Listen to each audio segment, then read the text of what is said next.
الحمد لله رب العالمين والصلاة والسلام على أشرف الأنبياء والمرسلين وعلى آله وصحبه ومن تبعهم بإحسان إلى يوم الدين أما بعد. محترم حضرات و خواتین، دلوں کے اعمال کی اس گفتگو میں ہم سن رہے ہیں کہ خشوع اور خضوع کیسے حاصل کیا جا سکتا ہے، وہ کیا راستے ہیں، اسباب ہیں جس کو اختیار کر کے اپنا کر ہم خشوع حاصل کر سکتے ہیں.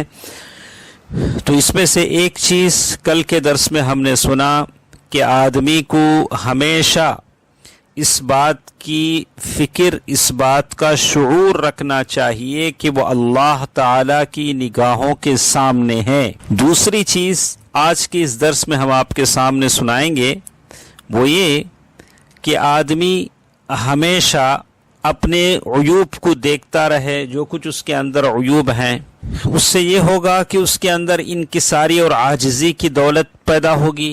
ہمیشہ اپنی عیوب کی طرف دیکھے گا کہ میرے اندر یہ عیب ہے، میں اس عیب سے یہ میرے اندر یہ عیب ہے، میں ان عیوب کو دور کرنے کی کوشش کروں.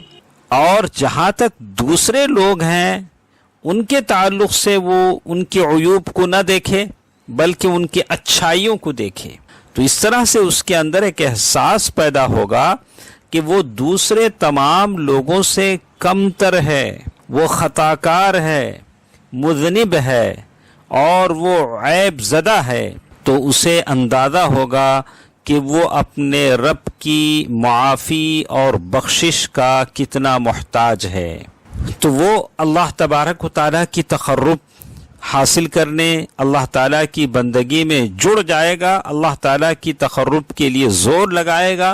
جب اسے احساس ہوگا کہ اس کے اندر عیوب ہیں، دوسرے لوگ بہت آگے نکل چکے ہیں، دوسرے لوگوں سے وہ بہت کم تر ہے، یہ احساس اسے اللہ تعالیٰ کی طرف آگے لے جائے گا، اللہ تبارک و تعالیٰ کی اطاعت اور بندگی میں لگائے گا. اسی طرح ایک تیسرا راستہ، تیسرا سبب جس کو اپنا کر ہم اللہ تعالیٰ کی طرف سے خشوع حاصل کر سکتے ہیں، وہ یہ کہ اللہ تبارک و تعالیٰ کی صحیح پہچان. یہ بہت ہی اہم چیز ہے جو میرے اور آپ کے لیے بہت ہی اہم چیز ہے جس کو اپنانا ضروری ہے. اللہ کی ایسی پہچان جس سے اللہ تعالیٰ کی عظمت میرے اور آپ کے دل میں پیدا ہو. اسی لیے کہتے ہیں فَكُلَّمَا كَانَ الْعَبْدُ أَعْرَفَ بِاللَّهِ كَانَ لَهُ أَخْوَفَ وَأَشَدَّ تَعْظِيمًا.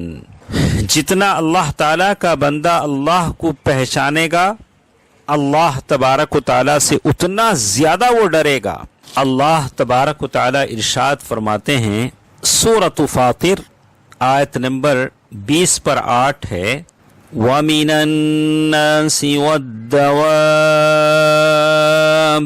وَالْأَنْعَامِ مُخْتَلِفٌ أَلْوَانُهُ كَذَلِكَ إِنَّمَا يَخْشَى اللَّهَ مِنْ عِبَادِهِ الْعُلَمَاءُ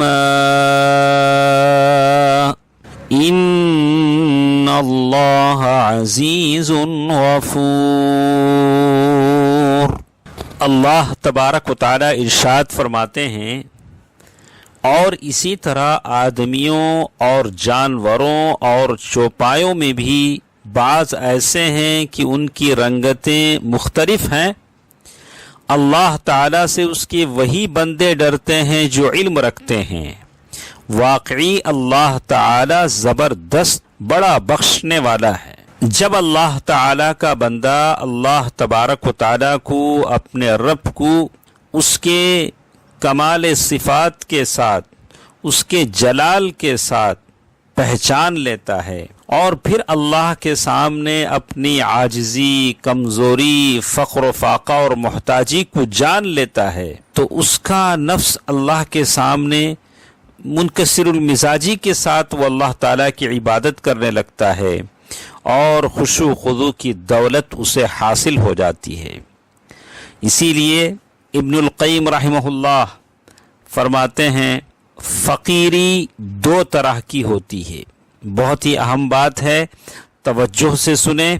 ابن القیم رحمہ اللہ فرماتے ہیں فقیری اور محتاجی دو طرح کی ہوتی ہے.